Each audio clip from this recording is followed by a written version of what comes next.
it's Laruga here, and I wanted to cover something that came up in one of your questions, and that was the transition from Chaturanga Dandasana into upward facing position into downward facing position.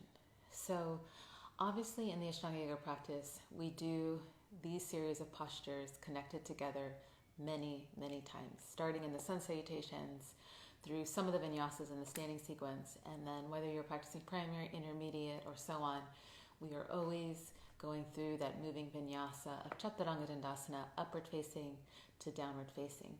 And so one of the questions was how to make that movement more fluid. For instance, to be able to flip over both feet and to also transfer back from upward facing into that downward facing position. And so there's several things to keep into account whenever you're trying to obtain a little bit more integrity and fluidity in that transition. And one thing that's often missed is that we have to have a very strong connection to our legs. So a nice engagement through the legs, especially through the thighs. And so we have to strengthen that area, and that also has to correlate up into the core.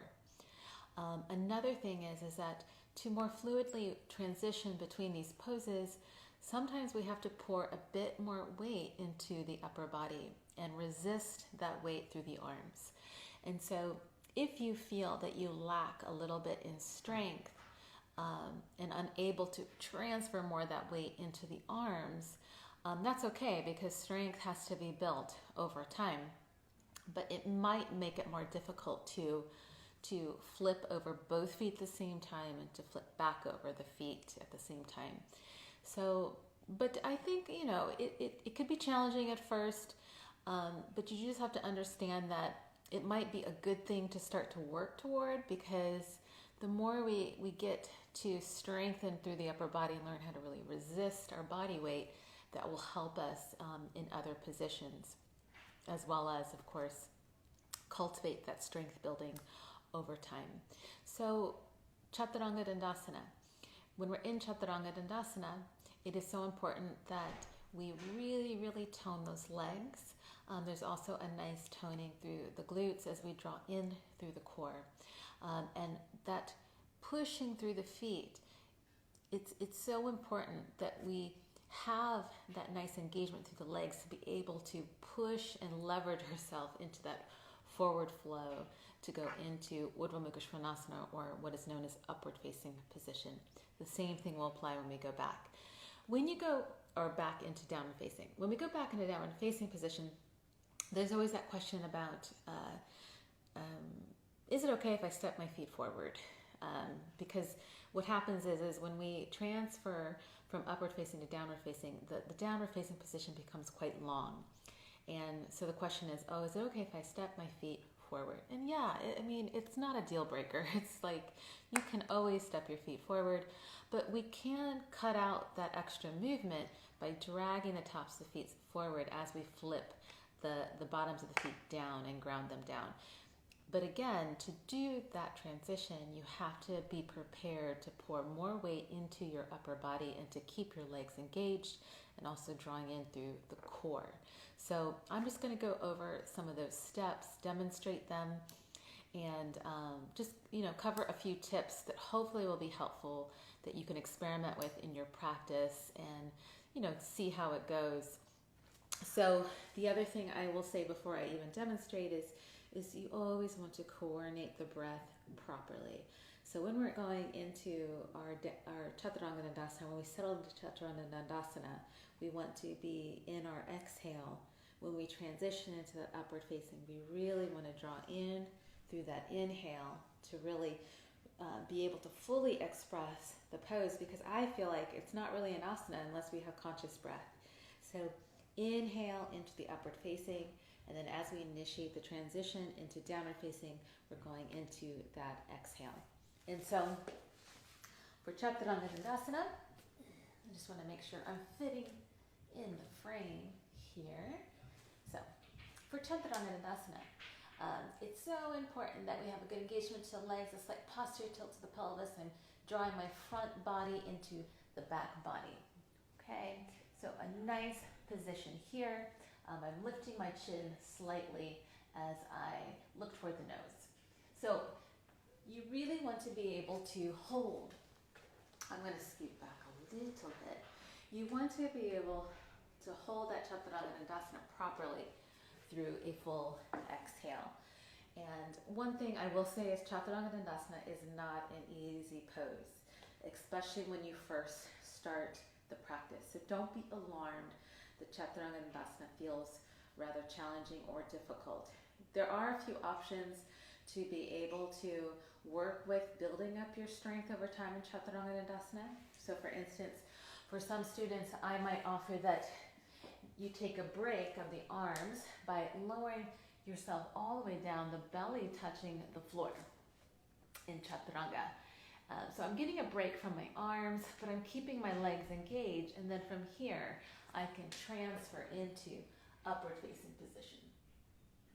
Okay, so whenever I do that, I want to lower, like as straight as a board, keeping my body line very straight and strong. I can lower my belly all the way down to the floor, keep the legs engaged, and then maintain that engagement of the legs as I inhale into upward facing position. Sometimes that can also be rather difficult to be able to lower down with a straight body line. And another thing that you can always do as you step or jump back, preparing for Chaturanga Dandasana, you can come into a plank position, drop the knees first, and then going into Chaturanga, so bending the elbows about 90 degrees, and then from here, transferring into upward facing position.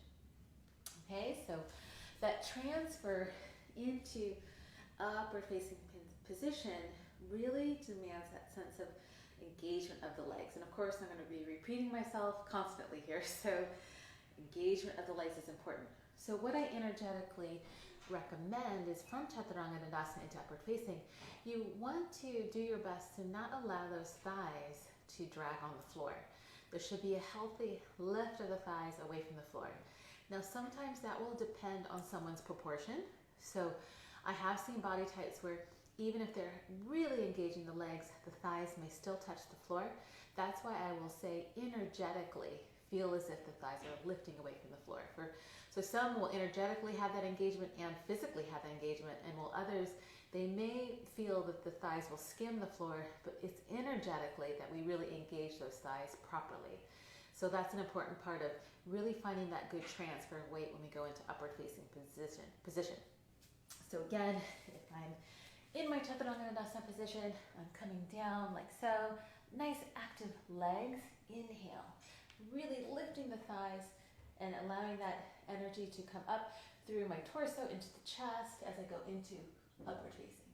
And then for downward facing, to find this transition, I have to lean weight into the arms, keep the legs engaged, drag the feet slightly forward to then ground the bottom of the feet down to land into our downward facing position without feeling that I need to step forward. So this is a part of as I'm in the full expression of the upward facing position, I have to pour a bit of my body weight into the arms, and my arms have to resist that body weight. So I can then really tone the legs and slightly drag the tops of the feet forward as I then flip them over. Okay, so it might feel really, really tricky at first. I know it was when I first attempted this. But one reason why you have to pour that energy into the arms is so it's not too heavy on the feet, to allow them to drag a little bit forward and to flip around. And that will create the sense of not feeling that you have to step one foot and then the other to shorten that downward facing position. Again, it's not necessarily a deal breaker to step in.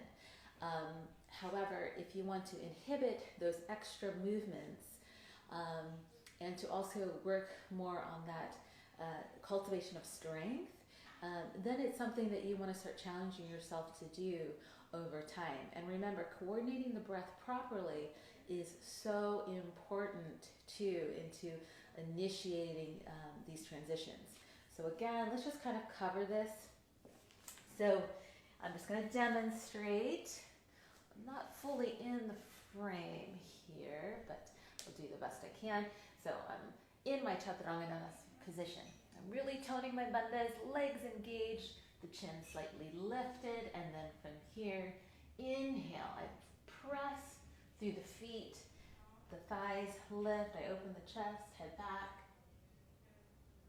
And then for downward facing, I go into the exhale. I pour the weight into the upper body, drag the feet slightly forward, and then flip the feet around, keeping the legs really engaged. Okay. Now with this flipping over, especially the transition from upward facing into downward facing, you want a mat that is pretty heavy, because if you practice on a very light mat, like it's not that this mat is super heavy, but there's a good weight to the mat, because if you practice on a travel mat or a very thin mat, you'll notice that the mat will wrinkle under your feet when you do some of these transitions. So that might be a little bit frustrating. So you might just want to default to that step-step action. However, I do recommend a little bit of a heavier weight mat that sticks to the floor, that won't wrinkle up under your feet, because again, it will feel a little bit frustrating if the mat's always moving. But these are just a few tips with that transition. Remember, it's all about getting a little bit more weight over the arms, resisting through your arms, and always lead and always follow the lead of the breath. If there's further questions, or if there's anything that wasn't clear, just let me know. And leave a comment or a question. Thank you.